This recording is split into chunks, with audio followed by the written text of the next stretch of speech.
Okay, guys, so today is the day. Obviously, you can see what I have on the desk here with me today. This is the replacement for my RTX 3080 that I have here. I did a video on this a while back, how I ended up with this. I got this almost day one. I think it was like maybe a week and a half, 2 weeks in. I think I got this earlier in the 3080's release cycle than I actually did with this. This was kind of interesting. Actually, I was considering buying one day one, and then I kind of thought better of it, and I was like, look, there goes my phone. I bet, since it hasn't gone off the entire, last 3 hours, I bet now that I'm making this video, it's just going to start dinging every 5 minutes, and eventually I'm going to have to get up and shut it off. But, hey, who knows? So, I haven't done a lot of this stuff recently. I'm gonna go over a lot more of it, but as you can see, I have all this fancy new stuff. I've got new 38-inch ultra wides. I've got new video cards. I've got all kinds of new stuff. I've been busy working every minute of every day to pay for all of this. So while I have the money to buy all this fancy stuff now, I don't really have any time to use any of it. It's pretty awesome, actually. So you know how that is. So this. I got it off the local market. I did not get it for MSRP, but the guy that I got it from gave it to me for more or less what he paid for it. It was an overpriced item that he overpaid for as part of a MSI bundle. And so he ended up giving it to me for essentially more or less the price of the component. I'm not going to say exactly what I paid for it, but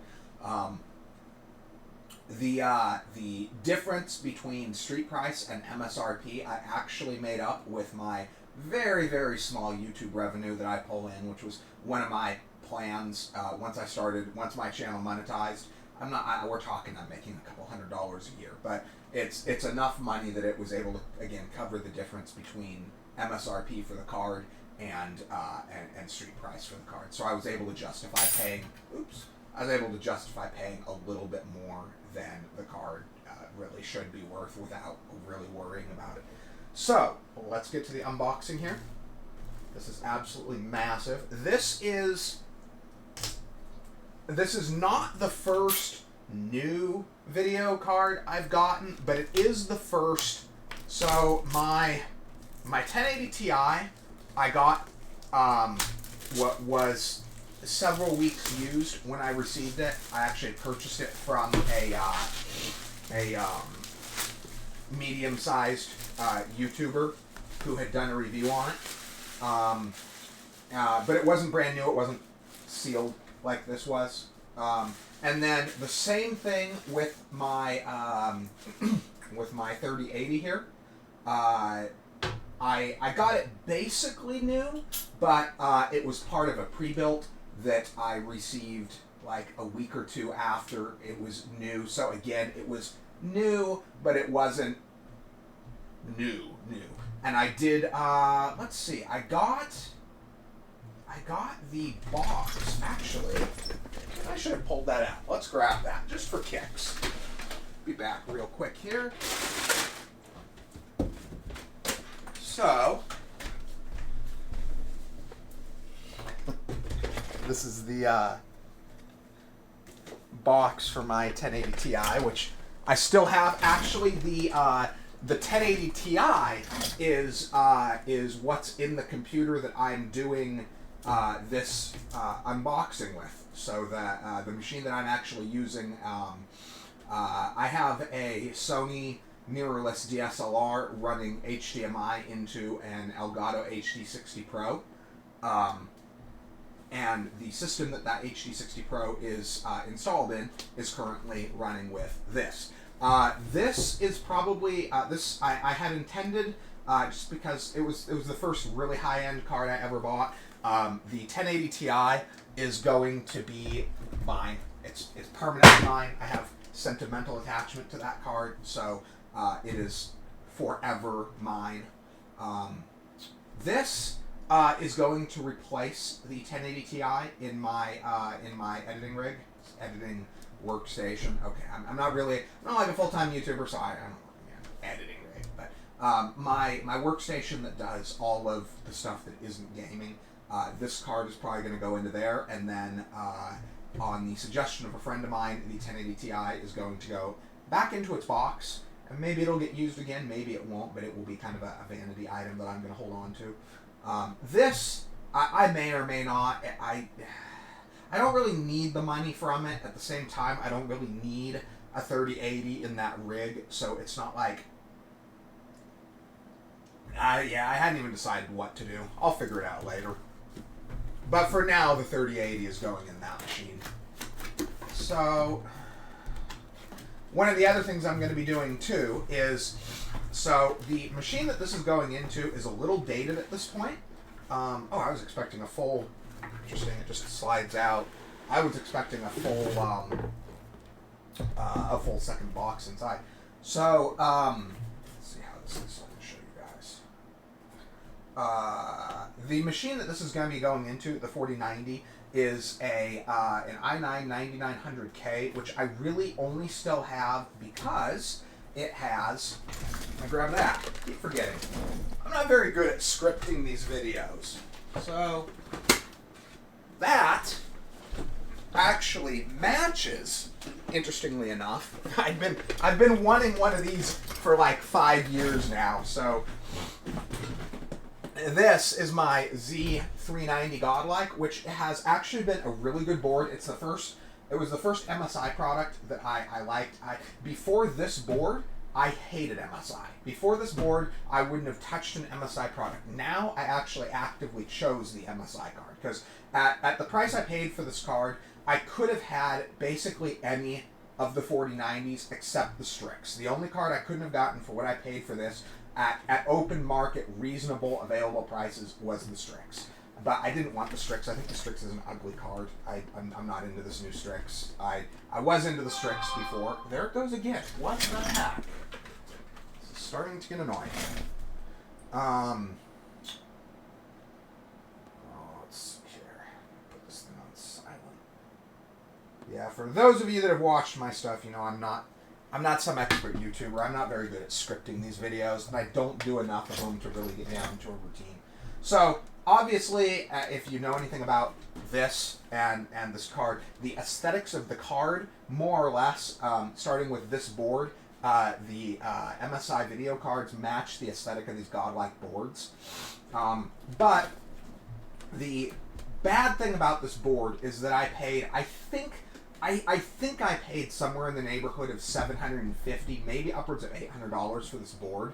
I can't remember. It was between after I paid tax and everything, it was between $600 and $800. And the unfortunate side effect to that, which I hadn't really taken into consideration, is that, still recording, is that made my board chip and RAM combo so expensive that the thing with these super high-end boards is that, as a general rule, when you go to sell a system on the secondary market with one of these super high-end boards in it, your board value of that system is going to top out somewhere around $200.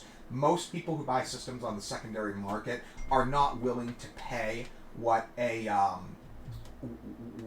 board like this is worth, either new or second hand, and so it really limits your options to recoup your initial purchase price. So my solution to that was I've just kept it forever. So I'm not sure what I'm going to do yet. I've kind of been tempted to put a system together with this and that and just get rid of it, because I mean, it's great to have the extra hardware, but I don't really need it. It's not like I have friends coming over and gaming or anything. So, but one of the interesting things is going to be how well does the 9900K do. The 9900K is still, and the Z390 is still a great setup. It's just, it was bleeding edge hardware in 2018, which means it's average hardware. The processor's probably a little above average still, but the actual platform itself and the capabilities of the platform itself are pretty average now, and even below average in some areas compared to new hardware.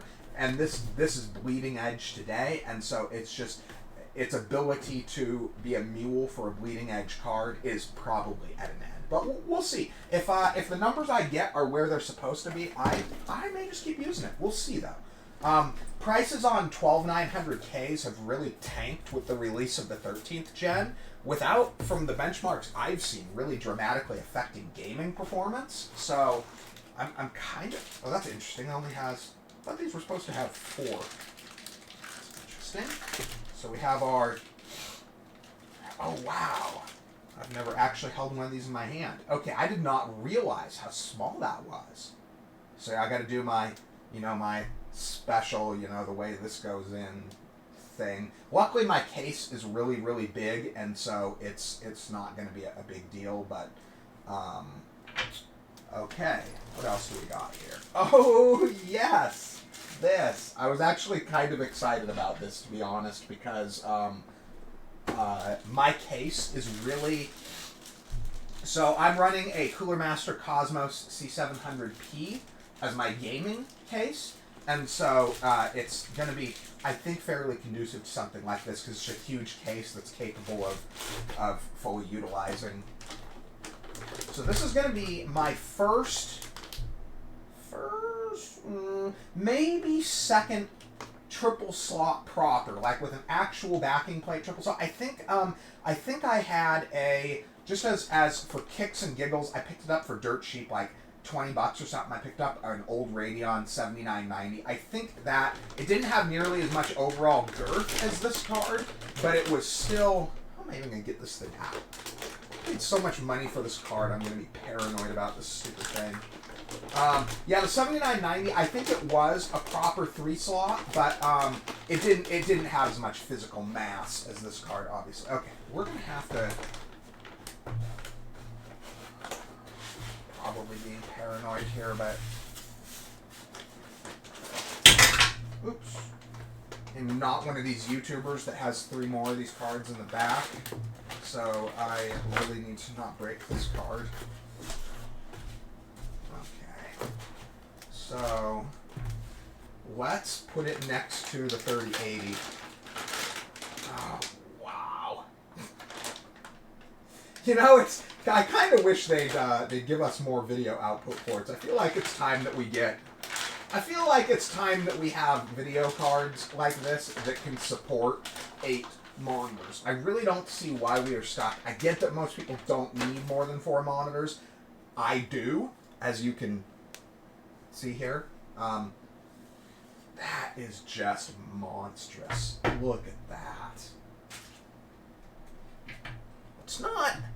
I mean, it doesn't absolutely dwarf the 3080, but it's definitely solidly bigger. The 3080 is still a big card, but the 4090 is definitely a solidly larger card.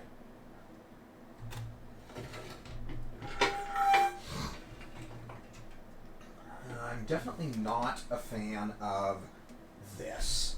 This thing, see, the Gigabyte card is better for this. I kind of wish they would have done something like that with this, because the thing with this is that the way this is set up, for some cases, this one isn't going to be horrible. It's not going to be quite as bad as, say, some of the, I think maybe some of the EVGA classified might have been a little worse, may have a little bit more abrupt on this edge, but with certain cases, depending on the way the case is laid out, it can be quite a pain in the butt to get your thumb screws in here once you put it in the case. But in any case, let's put the rig up on the desk. I'm not going to actually... I'm gonna physically install it. I'm not gonna do the power plugs yet, but I'm gonna physically install it just so you guys can get an idea. That does. There is definitely. It's really. It's a third large. It's basically one additional slot. This card is. I guess I forget how big this is. I guess this is technically a 3-slot, and this is a 4-slot now. So I wish I had the box for my Gigabyte, honestly. It was in a, I think maybe it was either CyberPower or iBuyPower pre-built that I picked up from a guy off. Actually, I think these were both Facebook Marketplace. I always get quite a bit of hope that the seller's trustworthy if they're willing to put their Facebook attached to it, which I won't do it. It's not that I'm trying to sell bad stuff. It's just expensive electronics, I feel like, are kind of like, especially, this is new, so it's a little bit different, but used stuff, I feel like it's kind of like selling a car, and I don't want my Facebook attached to that stuff.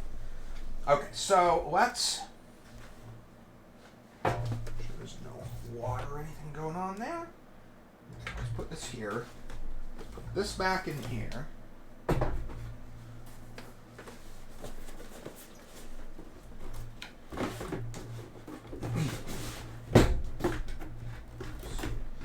And then let's grab the rig that we're going to put this in. This thing's kind of big and heavy, so let's see if I can, let's pull that out a bit. And then let's grab the machine. Okay. So as I said, this is a Cooler Master Cosmos C700P. Oh gosh. Okay. Oh.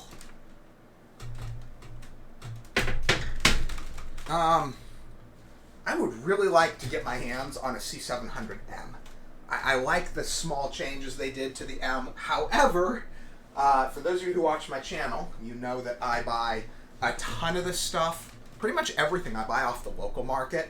I get better deals, and I like buying stuff off the local market. So, okay, so it looks like we are going to have to pull... Oh, maybe not. It might work. I think we might actually be set up that we can do that. So let's do this. Let's pull, if I can get this. Actually, let's pull this off. This has these... That was bad. That was my Linus Tech Tips moment. Okay. So pull that off. I actually have two of these cases. See if I can... I don't want to point the camera that way, but yeah, I've got two of these cases, and the doors are actually reversible, so I've kind of been tempted to pull the glass sheet off the other one and have two of them, but... Okay, so let's pull... so we've got three there, so we're going to need 3 slots. And then, so this is running a HX1000i, which is supposed to be more than capable. I really wish they would have stuck with standard 8-pin connectors, but we all know how that situation is. Okay, so see if I can make this fully visible as I put it in. Let's see what we get. Okay. What's going on here?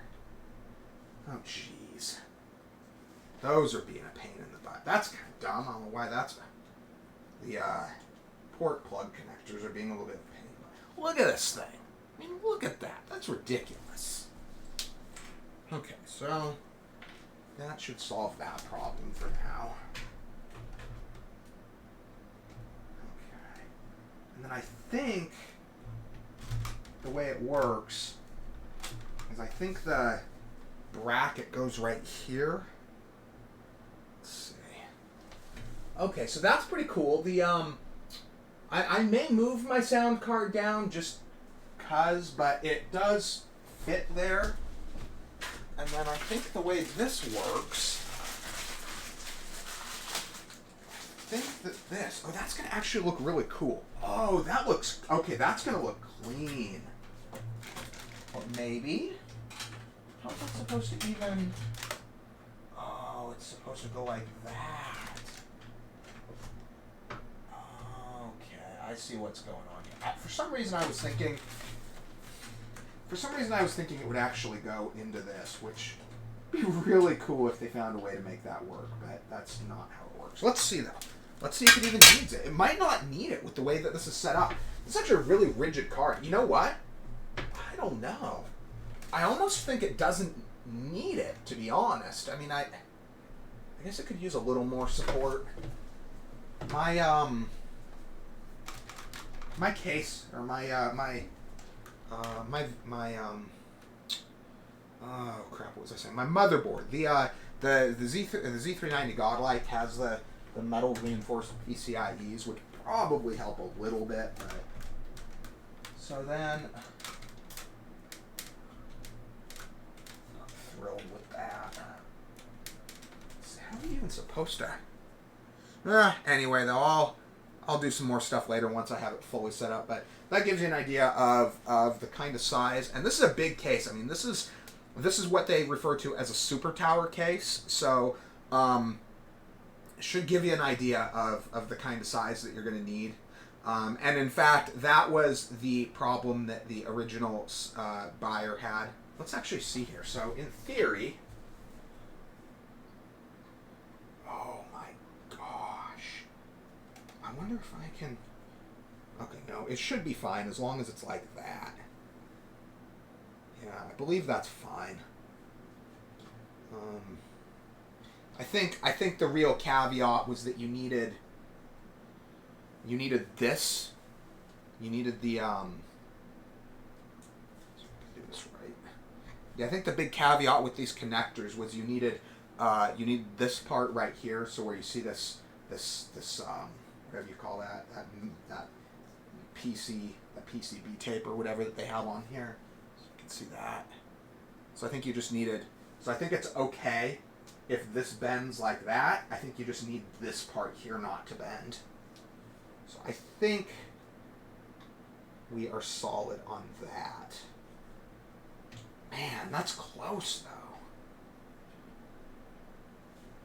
I don't know why they didn't just make it like that, or even why they didn't just put the plugs in the back end of the card. I've seen cards with plugs in the back end before, so I don't know why you wouldn't just do it that way, but whatever.